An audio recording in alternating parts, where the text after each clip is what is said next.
नमस्कार दोस्तों, मैं कुणाल आपका स्वागत करता हूं। ये हमारे पर्यावरण के सीरीज का 30वां वीडियो है और जलवायु परिवर्तन का 11वां भाग है। और आज का टॉपिक है हरित अर्थव्यवस्था, जिसे ग्रीन इकोनॉमी कहते हैं। हरित हरा से जुड़ा हुआ है, यानी कि जो हरा रंग है हमारे पर्यावरण और प्रकृति का सूचक है, ये पर्यावरण से जुड़ा हुआ है। आइए थोड़ा सा समझते हैं हरित अर्थव्यवस्था क्या है।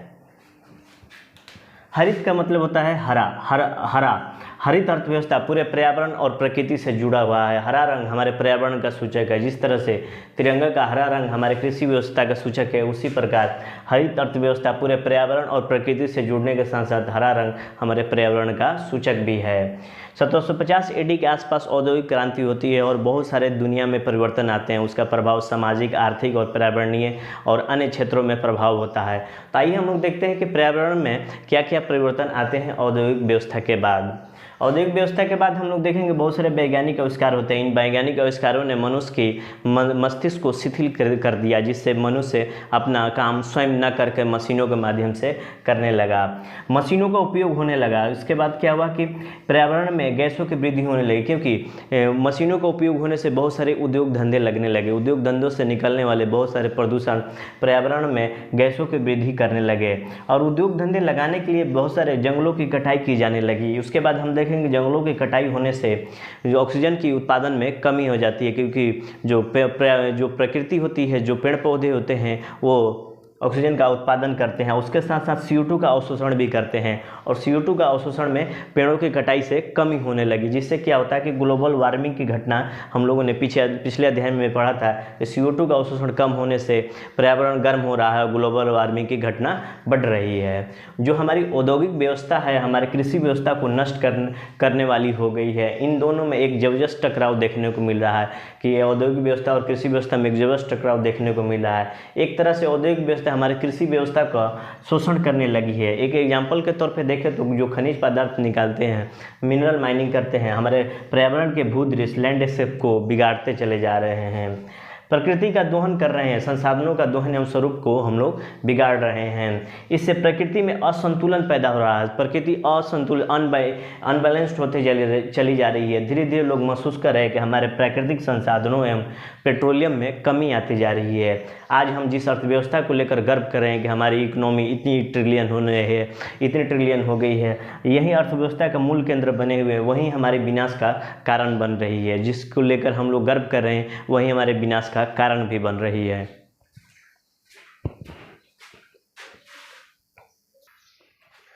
प्रकृति का दोहन करके हम जिस इकोनॉमी पर गर्व महसूस कर रहे हैं कि हमारी इकोनॉमी इतने ट्रिलियन की हो गई है, इतनी बिलियन की हो गई है, वही अर्थव्यवस्था आने वाली पीढ़ी के लिए परेशानी का सबब बनेगी, क्योंकि उसके लिए हम प्राकृतिक वातावरण को नहीं छोड़ रहे हैं। क्योंकि जो हम आज इकोनॉमी व्यवस्था डेवलप कर रहे हैं, वो प्रकृति के दोहन करके, प्रकृति के संसाधनों का दोहन करके उतनी बड़ी अर्थव्यवस्था खड़े करने में लगे हैं, जिससे क्या होगा कि आने वाली पीढ़ी के लिए हम लोग कुछ भी नहीं छोड़ेंगे। तो इस वजह से क्या हुआ कि तो हम एक ऐसी अर्थव्यवस्था विकसित करें। इसका उपाय के रूप में हम लोग देखें कि आने वाली पीढ़ी के लिए कुछ न कुछ छोड़े, तो इसके लिए हम लोग एक ऐसी अर्थव्यवस्था विकसित करें कि प्रकृति का धारणीय या संपोषणीय रूप से संरक्षण होते रहे, यानी प्रकृति लंबे समय तक चलती रहे। हमारी अर्थव्यवस्था जो औद्योगिकृत हो चुकी है, इंडस्ट्रियलाइज्ड हो चुकी है, उस अर्थव्यवस्था और प्रकृति के बीच में धारणीय संतुलन बनाया जाए। धारणीय संतुलन को ही हरित अर्थव्यवस्था कहा गया है, ये इसको ध्यान रखिएगा। यानी कि इससे प्रकृति और पर्यावरण का बचाव होगा, अर्थव्यवस्था का भी विकास होगा, लेकिन धारणीय रूप से होगा। यानी कि अर्थव्यवस्था भी विकसित होगी और प्रकृति का नुकसान भी नहीं होगा। मानव की संपन्नता इससे बढ़ेगी तथा इस संपन्नता से देश के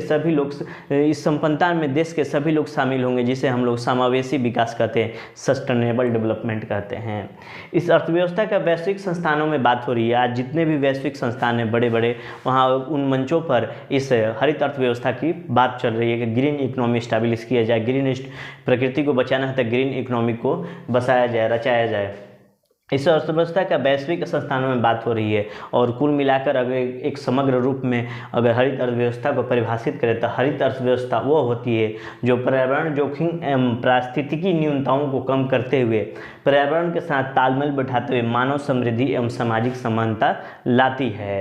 ये जो होता है हरित अर्थव्यवस्था कार्बन उत्सर्जन में किफ़ायती होती है कि कार्बन उत्सर्जन का कम से कम उत्पादन हो, तथा सामाजिक रूप में ये जो हरित अर्थव्यवस्था होती है सस्टेनेबल होती है, समावेशी होती है।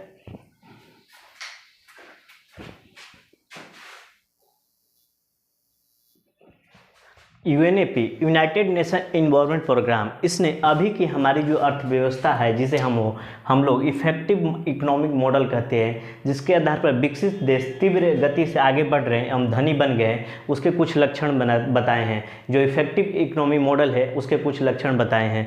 पिछले वाले हम लोगों ने ग्रीन इकोनॉमी की लक्षणों को देखा था, अभी हम लोग थोड़ा सा इफेक्टिव इकोनॉमिक मॉडल को देखते हैं। इसने कहा यूएनईपी ने, इससे पर्यावरण नष्ट हो रहा है, मनुष्य का स्वास्थ्य भी खराब हो रहा है। अभी अर्थव्यवस्था बेकार की खपत पर जोर देता है। इसके बाद इससे ज़्यादा से ज़्यादा उत्पादन उपभोग में वृद्धि हो रहा है। इससे प्राकृतिक संसाधनों में कमी आती है और इससे समाज में असमानता आती है। तो इसके समाधान के लिए, यानी कि इफेक्टिव इकोनॉमिक मॉडल के समाधान के लिए इसके समाधान के रूप में हरित व्यवस्था, ये जो यूएनईपी है, इफेक्टिव इकोनॉमिक मॉडल के जो भी लक्षण है इसके समाधान के लिए ग्रीन इकोनॉमी अपनाने को कहा है, यानी हरित अर्थव्यवस्था अपनाने का बात कही है। तो हरित अर्थव्यवस्था को समझते हैं, यानी कि ये एक संतुलित अर्थव्यवस्था है। संतुलित अर्थव्यवस्था आर्थिक विकास और प्राकृतिक संरक्षण के बीच संतुलन एवं सामंजस्य की स्थिति है हरित अर्थव्यवस्था।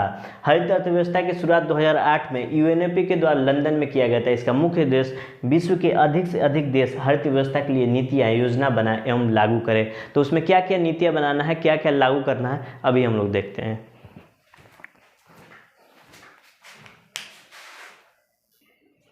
हरित अर्थव्यवस्था की दिशा में कदम बढ़ाने के लिए हमें स्वच्छ तकनीक के माध्यम से पर्यावरण की स्वच्छता बनाए रखनी होगी, जैसे कि भारत ने स्वच्छ भारत मिशन लॉन्च किया है। इसके बाद नवीनीकृत ऊर्जा को बढ़ावा देना, जो कि भारत ने पेरिस समझौते में 175 गीगावाट का वादा किया कि हम लोग नवीनीकृत ऊर्जा का उत्पादन करेंगे। जल स्रोत को स्वच्छ बनाए रहेंगे, जैसे गंगा मिशन है, स्वच्छ गंगा मिशन। जल परिवहन को बढ़ावा देंगे, सार्वजनिक परिवहन को विकास करेंगे। अपशिष्ट प्रबंधन, हरित भवनों का निर्माण, प्रकृति के साथ सामंजस्य वाले भवन का निर्माण करेंगे। जैविक कृषि को बढ़ावा देंगे, पारिस्थितिक तंत्र को बचाने के लिए उपाय ढूंढेंगे। जो भी जंगल है उसको कटाई नहीं करेंगे, तो नहीं तो वो मरुस्थल में कन्वर्ट होता चला जाएगा धीरे धीरे वो भूमि। संपोषणीय नगर बनाएंगे। उसके बाद हरित रोजगार को प्रोत्साहन देंगे। वे रोजगार जो पर्यावरण के संरक्षण से जुड़े हुए हैं, जैसे कि नवीनीकृत ऊर्जा का उत्पादन के लिए कुछ प्लांट लगाएंगे, सार्वजनिक परिवहन की प्रणाली को विकसित करेंगे, जल परिवहन को बढ़ावा देंगे। तो ये रही अपनी हरित अर्थव्यवस्था। इस अर्थव्यवस्था से जुड़े हुए बहुत सारे टर्मिनोलॉजी है, उसको समझते हैं।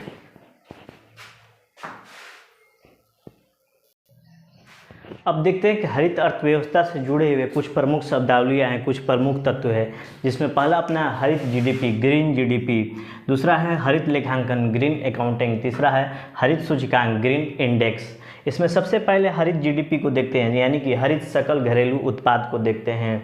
सामान्यतः हम लोग जीडीपी का जब आकलन करते हैं इकोनॉमी रूप में, तो आकलन करते समय मानव निर्मित पूंजी जो भी रहती है, पूंजीगत संपत्तियों के पूंजी ह्रास को शामिल किया जाता है। लेकिन यदि हम इसे हरित सकल घरेलू उत्पाद के टर्म में देखें, तो यदि इसमें प्राकृतिक संसाधनों के दोहन एवं उपभोग को भी शामिल कर लिया जाए तो नए आंकड़े प्राप्त होंगे। वे हरित जीडीपी, पर्यावरणीय समायोजित सकल घरेलू उत्पाद कहलाएंगे। यानी कि कुल उत्पादन में से प्रकृति को कितना नुकसान हुआ है वही हरित जीडीपी कहलाता है। हरित जीडीपी से हमें कई देशों के द्वारा पर्यावरण में कितना नुकसान पहुंचाया जा रहा है, विभिन्न देशों के द्वारा जो पर्यावरण में नुकसान पहुंचाया जा रहा है उसका हम लोग अनुमान लगा सकेंगे, आकलन कर सकेंगे। पर्यावरण के किस कीमत पर आर्थिक विकास हो रहा है इसका भी हमें हरित जीडीपी के माध्यम से मालूम चल जाता है।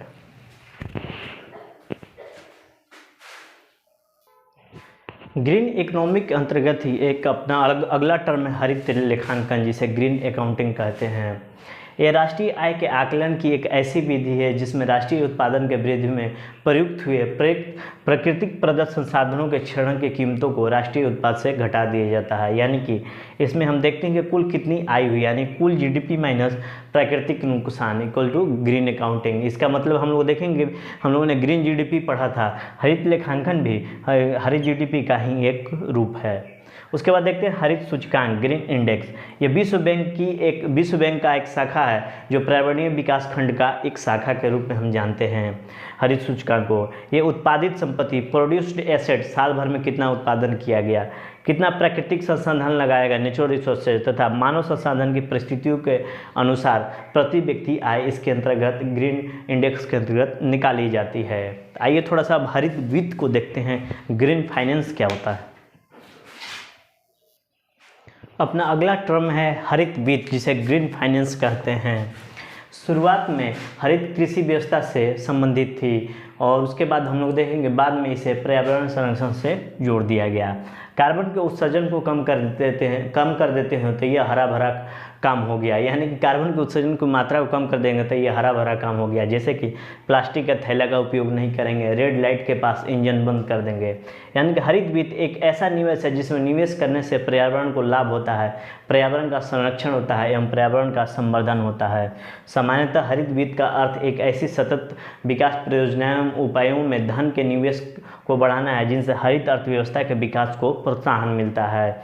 निवेश के लिए सरकार बॉन्ड जारी करे, बैंक बॉन्ड जारी करे और प्राइवेट सेक्टर की कंपनियां अलग अलग व्यवस्था करें।